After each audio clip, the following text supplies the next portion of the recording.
سلام خدمت تمام دوستان عزیز و بزرگواران، هموطنان، وطنداران، کسایی که میگه کار در ایران آسان است، کسانی که همیشه آرزو داره بره خارج ایران بره. این هم از کار ایران،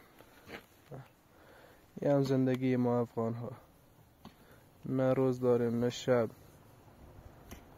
نه زمستان داریم نه تابستان. زندگی ما همیشه در سختی میگذره. خوشحالی هیچ وقت زندگی ما نیست.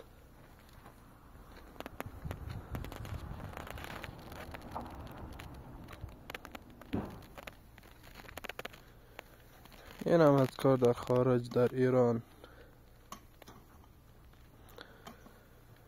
امیدوارم با دیدن این کلیپ پشیمان شین از اومدن به ایران.